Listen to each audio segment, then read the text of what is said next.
السلام علیکم۔ قرآن کے خلاف بہت سے مورچے بنے، کچھ اپنوں نے بنائے، بہت سے غیروں نے۔ آج کا مورچہ، کیا حضرت عمر نے رسول اللہ کو وصیت نہیں لکھنے دی؟ دوستو، جہاں پہ بہت زیادہ گستاخانہ روایات ہیں صحیح بخاری میں، صحیح مسلم میں اور کتب روایات میں، وہاں پہ ایک روایت اور آئی ہے جسے ہم عام طور پر عام الفاظ میں حدیث کرتاس کے نام سے جانتے ہیں، اور شیعہ حضرات صحیح بخاری اور صحیح مسلم کی اس روایت کو لے کے بہت زیادہ ادم مچاتے ہیں۔ اس روایت کے مطابق رسول اللہ بیمار تھے، زندگی کے آخری ایام یعنی دن چل رہے تھے، ٹھیک ہے۔ نبی علیہ السلام نے خواہش، تمنا ظاہر کی کہ قلم لاؤ اور کاغذ لاؤ، میں تمہیں نصیحت لکھ کے دے رہا ہوں، یعنی ایک وصیت، تم لوگ کبھی گمراہ نہیں ہوگے۔ روایت کے الفاظ ہے کہ صحابہ لڑنے لگے، اور بعض نے تو یہ بھی کہا کہ نبی علیہ السلام نعوذ باللہ بہکی باتیں کر رہے ہیں۔ دوستو، وقت ضائع کیے بغیر ہم صحیح بخاری کی روایت کا جائزہ لیتے ہیں۔ یہ روایت صحیحین میں کئی مقامات پر آئی ہے۔ روایت کے الفاظ ہیں کہ جب نبی علیہ السلام کی وفات کا وقت قریب ہوا تو گھر میں بہت سے صحابہ موجود تھے۔ نبی علیہ السلام نے ارشاد فرمایا کہ لاؤ، میں تمہارے لیے ایک دستاویز لکھ دوں، اگر تم اس پر چلتے رہو گے تو پھر کبھی گمراہ نہ ہوگے۔ اس پر حضرت عمر نے کہا کہ نبی پر بیماری کی سختی ہے، تمہارے پاس قرآن موجود ہے، ہمارے لیے تو اللہ کی کتاب بس کافی ہے۔ پھر گھر والوں میں جھگڑا ہونے لگا۔ اندازہ کریں، صحابہ کرام لڑائی کر رہے ہیں۔ روایت کے الفاظ کے مطابق قرآن کے منکروں، صحیح بخاری کو ماننے والوں، وہ صحابہ جو نبی پہ جان دیتے تھے، آپ لوگوں کی روایات کیا نقشہ پیش کر رہی ہیں کہ صحابہ نبی کی موجودگی میں، جبکہ اللہ نے قرآن میں یہ بھی کہہ دیا کہ اپنی آواز نبی کی آواز سے اوپر مت کرو، اونچی مت کرو، یہ سب کچھ جاننے کے باوجود کیا کوئی صحابی نبی کی موجودگی میں نبی کے سامنے لڑائی کر سکتا ہے؟ آپ لوگ روایات کے پجاری ہو، پوجا کرتے ہو روایات کی۔ سند آ گئی ہے، صحیح بخاری کے اندر روایت ہے، ابھی آگے دیکھو کیا کیا لکھا ہوا ہے۔ پھر گھر والوں میں جھگڑا ہونے لگا، یعنی صحابہ میں۔ بعض نے تو یہ کہا کہ نبی علیہ السلام کو کوئی چیز لکھنے کے لیے دے دو کہ اس پر آپ ہدایت لکھوا دیں اور تم اس کے بعد گمراہ نہ ہوگے۔ بعض لوگوں نے اس کے خلاف دوسری رائے پر اصرار کیا۔ جب شور و غل اور تنازع زیادہ ہوا تو نبی نے فرمایا یہاں سے چلے جاؤ۔ دوستو، اندازہ کرو، قوموا عنی، چلے جاؤ میرے پاس سے۔ نبی ڈانٹ رہے ہیں، نبی علیہ السلام ڈانٹ رہے ہیں صحابہ کو، نکلو یہاں سے کمرے سے، پیغمبر کے پاس جھگڑا ہو یہ بات مناسب نہیں ہے، جاؤ یہاں سے۔ یہ روایت ہمیں صحیح بخاری کی بتا رہی ہے۔ دیکھو صحابہ کرام کا کیا نقشہ یہ روایت پیش کر رہی ہے۔ اور پھر منکرین قرآن یعنی بخاری، صحیح بخاری کو ماننے والے پھر کہتے ہیں ہاں جی ہم تو صحابہ کرام کے ماننے والے ہیں۔ یہ آپ ماننے والے ہو ہیں؟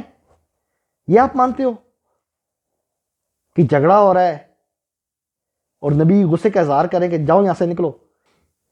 ابن عباس کہتے تھے مصیبت، سب سے بڑی مصیبت یہ تھی کہ لوگوں نے جھگڑا کیا اور وصیت لکھوانے نہ دی۔ دوستو، یہ روایت مختلف الفاظ کے ساتھ صحیح البخاری اور صحیح مسلم میں آئی ہے، آپ کی اسکرین پہ چل رہی ہے کہ بعض نے یعنی بعض صحابہ نے نعوذ باللہ یہ کہا، روایت کے الفاظ ہیں، یہ روایت کے یہ الفاظ ہمیں یہ بتا رہے ہیں کہ صحابہ کرام نے، جو کہ یہ بات جھوٹ ہے، وہ ابھی میں آگے ثابت کروں گا، کہ صحابہ کرام نے یہ فرمایا کہ یہ نبی کو کیا ہو گیا ہے، بہکی باتیں کر رہے ہیں۔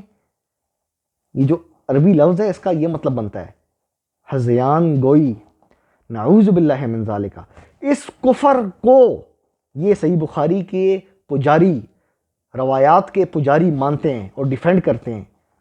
اندازہ کرو ان کی سوچ دیکھو، بس سند آ جائے اور سند صحیح ہو، بس پھر قرآن تو گیا نا ایک طرف۔ اور عبداللہ بن عباس جو اس کے راوی ہیں وہ کیا کہتے ہیں؟ جمعرات کا دن کیا دن تھا، یعنی اور رونے لگتے ہیں اور آنسو ان کے چہرے پہ جاری ہو جاتے ہیں۔ یہ روایت دوستو ہمیں دو چیزیں بتا رہی ہیں۔ ایک تو یہ کہ نبی نے حکم دیا نا لاؤ، تو نبی کا حکم نہیں مانا گیا، پہلی چیز روایت بتا رہی ہے ہمیں۔ دوسری چیز روایت ہمیں یہ بتا رہی ہے کہ بعض اصحاب نے یہ کہا کہ نبی بہکی باتیں کر رہے ہیں، ہذیان گوئی کر رہے ہیں۔ اور تیسری چیز، صحابہ نے نبی کو غصہ دلایا، طیش دلایا۔ نبی نے پھر کہا قوموا عنی، اٹھو چلے جاؤ یہاں سے۔ اب یہ جو روایت ہے نا، اس کو شیعہ تو مانتے ہیں، بلکہ شیعوں کی تو فیوریٹ روایت ہے۔ جو شیعہ ہے وہ حدیث کرتاس جب کھولتے ہیں نا تو سنیوں کو رج کر بے عزت کرتے ہیں اور کھری سناتے ہیں۔ حدیث کرتاس پہ جب بھی مناظرہ ہوگا نا، دیکھنا شیعہ اور سنی کا، ان دونوں کا جب بھی مناظرہ ہوگا نا تو آپ دیکھنا ایک چیز نوٹ کرنا، سنی کا سر جھکا ہوا ہوگا ہمیشہ۔ کیا ڈیفینڈ کرے گا اس کے اندر؟ اب آتی ہیں دوستو اس کی اصل حقیقت پر۔ یہ روایت ضعیف ہے۔ کس طرح؟ اس کے اندر دو بڑے علل ہیں، دو ایرر ہیں۔ وہ کیا ہے؟ پہلا ایرر، یہ خبر واحد ہے، سوائے عبداللہ بن عباس کے اور کوئی بیان نہیں کر رہا۔ یہ بہت بڑی کیا کہنا چاہیے، ایک خامی ہے روایت کے اندر، ایک کمزوری ہے۔ صرف ایک صحابی بیان کر رہا ہے۔ قرآن میں اللہ کیا فرما رہا ہے؟ دنیاوی معاملات میں نا خصوصاً گواہی دینے کے لیے دو بندے ہونے چاہیے، دو، یا پھر ایک بندہ اور دو عورتیں ہونی چاہیے۔ جبکہ اتنی بڑی بات جس پہ صحابہ کا ایمان وہ داؤ پہ لگا ہوا ہے کہ نبی کی بات نہیں مان رہے، نبی کو غصہ دلا رہے ہیں اور نبی ان کو پھر کمرے سے نکال رہے ہیں، اتنی بڑی بات صرف ایک بندہ بیان کر رہا ہے۔ تو جو قرآن کا وہ اصول ہے نا کہ دو بندے ہونے چاہیے دنیا کے معاملات میں دو بندے ہونے چاہیے، تو رسول اللہ کی طرف آپ اگر نسبت کر رہے ہو تو دو صحابی تو ہونے چاہیے نا اس کے گواہ۔ یہاں پہ ایک ہے، پہلا علل روایت کا۔ دوسرا علل، پوری روایت میں عبداللہ بن عباس نے یہ نہیں کہا میں کمرے میں موجود تھا، میں نے یہ دیکھا، میں کے الفاظ نہیں ہیں، انا، یہ الفاظ نہیں ہیں۔ کس سے سنا ہمیں نہیں پتا۔ تو وہ جو لوگ کہتے ہیں نا مراسیل صحابہ حجت ہے، یعنی جو صحابی کسی صحابی سے نسبت کر کے بیان کرے حجت ہے، تو ان کی خدمت عالیہ میں عرض ہے عبداللہ ابن عباس نے صحیح سند سے ثابت ہے، انہوں نے یہ بھی فرمایا کہ حضرت یوسف نے نعوذ باللہ زلیخا کی شلوار اتاری جو عزیز مصر کی بیوی تھی۔ مانو نا، آپ کیوں نہیں مانتے؟ یہی تو میں عرض کر رہا ہوں کہ مراسیل صحابہ حجت نہیں ہے۔ اور ایک بات اور، حضرت عائشہ جو تھی نا وہ چھوٹے بچوں کی روایات قبول نہ کرتی تھیں، اور عبداللہ ابن عباس اور تاریخ کے اندر مختلف اقوال ملتے ہیں کہ عبداللہ ابن عباس 10 سال، بعض میں 11 سال، بعض میں 13 سال کا لفظ ہمیں ملتا ہے۔ یعنی اندازہ کرو ایک 10-11 سال کا نابالغ بچہ یہ بیان کر رہا ہے، یہ بہت بڑا دوسرا بڑا علل ہے۔ اس لیے اس روایت پہ ہم کانٹا لگائیں گے۔ حضرت عائشہ رضی اللہ عنہ وہ چھوٹے بچوں کی نا جو صغار صحابہ ہوتے تھے ان کی روایت قبول نہ کرتی تھیں۔ امام طحاوی انہوں نے اپنی صحیح سند سے، جو اہل حدیث کے مطابق صحیح ہے، یعنی روایت پرستوں کے نزدیک یہ سند صحیح ہے۔ حضرت عائشہ فرماتی ہیں کہ ابو سعید الخدری اور انس بن مالک ان دونوں کو رسول اللہ کی احادیث کا کیا پتہ؟ یہ تو اس وقت چھوٹے بچے تھے. یہ ایک قسم کی جرح ہے, سمجھ رہے ہو؟ یعنی ناپختگی, صغر سنی, کم عمری, اس کی طرف اشارہ ہے سیدہ عائشہ کا. جبکہ حضرت ابن عباس تو اور بچے تھے. حضرت ابن عباس یہ تو چھوٹے ہیں حضرت انس بن مالک سے.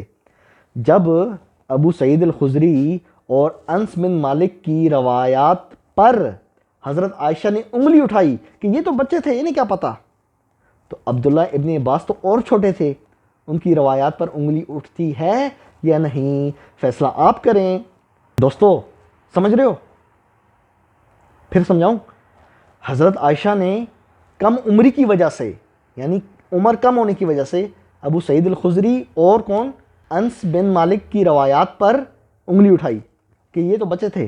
تو ابن عباس کی روایات پر تو بدرجہ اولا پہلے انگلی اٹھنی چاہیے, کیونکہ یہ تو ان دونوں صحابہ یعنی انس بن مالک اور ابو سعید الخدری سے عمر میں اور چھوٹے ہیں.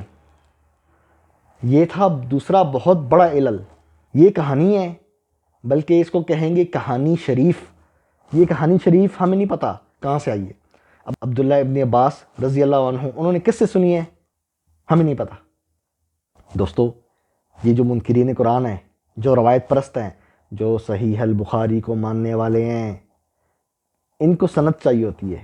اب یہ نہیں دیکھنا کہ جو سند کے آخر میں آ رہا ہے وہ بچہ تھا نبی کی وفات کے وقت, وہ ادھر موجود نہیں تھا. حضرت عائشہ صغار صحابہ یعنی چھوٹے بچوں کے بارے میں کیا رائے رکھتی تھیں, ان کو اس چیز سے کوئی مطلب نہیں ہے, بس سند صحیح ہونی چاہیے.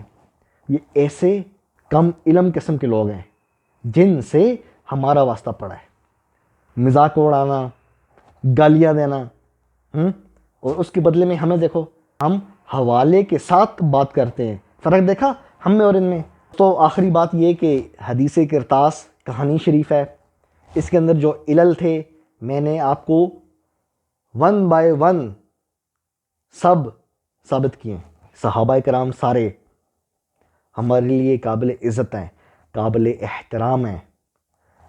کیوں اللہ کہہ رہا ہے وَكُلًّا وَعَدَ اللَّهُ الْحُسْنَى, کل کے ساتھ جب اللہ نے کہہ دیا ہم نے مان لیا, دیٹس اٹ. ہمارا عقیدہ قرآن میں, اور جو کچھ قرآن میں ہے وہ ہمارا عقیدہ ہے. ٹھیک ہے, یہ نہیں کہ فلانی روایت میں یہ آ گیا اور فلانی میں دیکھو یہ آ گیا, میری روایت میں یہ آ گیا, آپ کی روایت میں یہ آ گیا. نہ, جہاں اللہ کی بات آ جائے بات ختم, سر جھکا لو. یہی ایمان والوں کی نشانی ہے. دوستو چینل کو لائک کیجئے, سبسکرائب کیجئے, اپنے بھائی ابو جعفر تنولی کو اجازت دیجئے. پھر ملتے ہیں. قرآن زندہ باد.